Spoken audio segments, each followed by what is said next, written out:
Pink.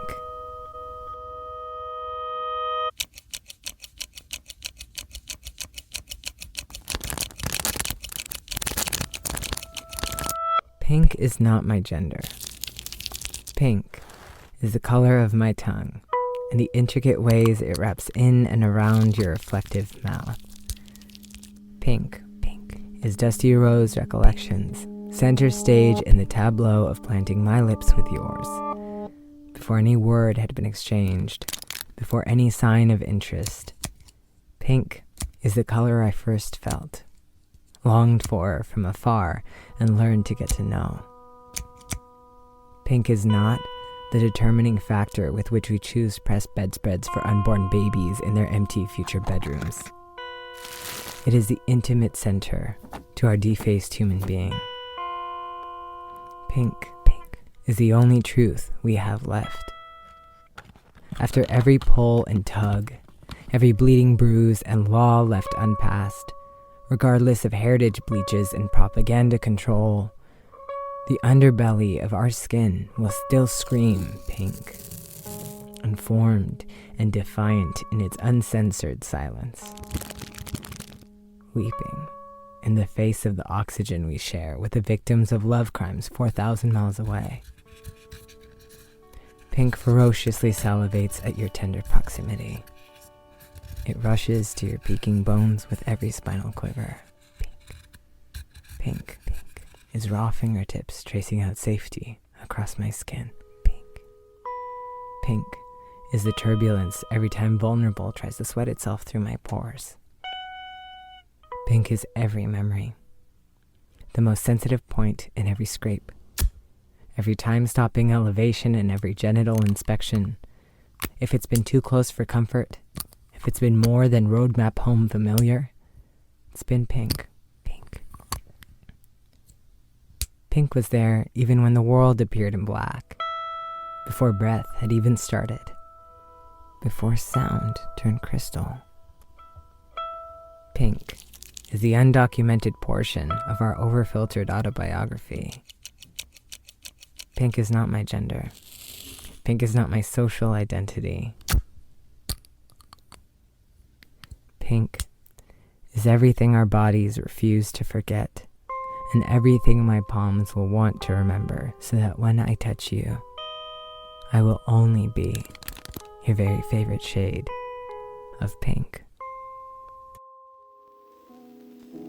Hi there, my name is Gay Jesus. I'm a Latina drag king based out of Toronto. I use he, they pronouns in drag, and I do draglesque. The two pieces I'm presenting today are Pink and Pulp. They're two poems that are part of a larger series called the Holy Trinity. It's a series based in color that is inspired by queer and trans people. When I first started doing drag, a lot of what I thought it would be was just like dancing and singing to pop songs, which was my intention. But as a person, when I first chose going into the arts, I chose between arts and politics because I feel like arts are a potent way to be able to create social change and to create change throughout history. Drag ended up being the most immediate thing for me to make those discussions because if issues were on my mind, I knew that I had an audience's attention for at least 3 to 5 minutes. So I started creating protest performances. And initially I was like, everyone's gonna leave because everyone came for a bar party. So I was like, I'll just take off my clothes and then they'll stay. And that's how I started doing burlesque because it ended up working, but it actually ended up being one of the most meaningful parts of my work. And it made me realize that performance also makes these kinds of conversations more accessible. I didn't go to university where I studied a bunch of things, but I will read about them a lot and learn about them. And sometimes they don't feel like they're accessible points of conversation for people, or they don't feel seen in the conversation when it becomes too academic, when reality is these issues are about everyday people. My favorite Pride memory is the day I thought I was Jesus. I used to collect rosaries because my grandmother is very religious and she got really sick, and because I don't pray or anything, I was trying to find a way to presence her in my life. So I started collecting a bunch of rosaries. I used to wear a bunch of them at the same time, and one day when we were going out for World Pride, my friend was like, oh, who do you think you are, Jesus or something? And I was like, yes, I am, because I was inspired by my beverages. And for the whole night, I just like thought I was Jesus. And then so when it came time to pick a drag name, we thought Gay Jesus was the Proby. That's how I was born. I usually don't tell people that, but that's the truth. Growing up, I felt like I was like the only like Latina person who was gay in the whole world. So Pride's become really important to me because we get to see all these different pockets of community. Like we get to connect with elders, we get to connect with youth. We also, as people who like quite often we feel as though we have to separate our culture and our queerness, we get to have those things embodied at the same time with like culturally specific parties, and to just see like not only the diversity that exists within our community, but to see ourselves represented within it, and to see that we belong and that we belong to a long lineage of that. I love everything about being trans and non-binary. The way it's represented in media, it's always like so colossal and so heavy and all these different things, and like there's a weight to like every single day, whereas like being trans non-binary is like really silly sometimes. And like sometimes you pick your name at brunch, and sometimes you forget to tell your friends that you change your name, and then they have to text you and ask if you change it, and you're like, yes. And one of the greatest piece of advice I ever was given was like, our community is made by us, so we get to decide what it looks like, and we get to decide how it feels. And I think that applies beyond community, just to your everyday life and the way you love and the way you interact with the world. And I'm really grateful for it. If I could give anyone advice, when I think of myself at points in my life where I felt like community wouldn't be accessible to me ever, I wish I could just be like, it's coming. Like, it's so much better than you ever imagined. Like, just wait. Because there's definitely points in my life where I was like, it's not an option for me. And now I get to like have a job where I stand on stage and like see this like ocean of queer people smiling and dancing and screaming. And it's like the best thing that's ever happened to me. And it's so funny because like, they're there for a show, but like my show is so much better because I'm like, I'm watching all these queer people be happy. It's the best job in the world. And I wish I could share that feeling with other people, like people who are in a difficult place or people who are in a position where they're not able to come out yet.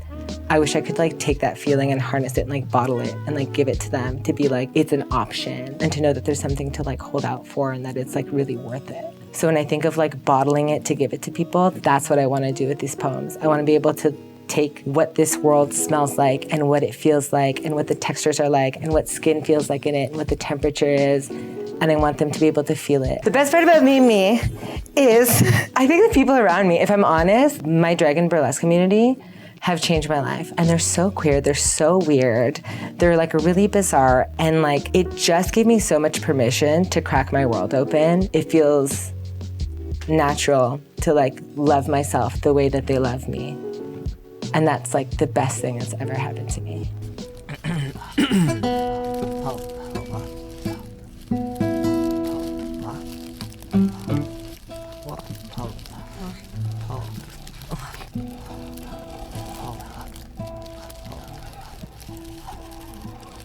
Pulp.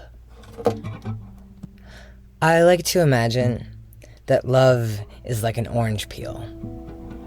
I like to think that, even turned around, its scent could pull my attention, flooding my mouth with water. I like to think of its threads getting caught between my teeth, tying my tongue, keeping me roped and salivating throughout my day. When I was little, my mom used to simmer orange peels over our stove. Cáscara de naranja, limón, manzana, clavos y canela, y se pone a hervir. I hope that when I meet it, even when it's boiling, love still feels like home. Love hasn't always been orange peels. It's been sour cherries, vodka, siren calls, breakfasts in beds that had other people's initials tucked under the pillowcases. Love has often visited me on the other side of thick red curtains. I could fill your wedding albums with the quick glances and fluttering whispers for every time I've been offered a duet against a muffled love song.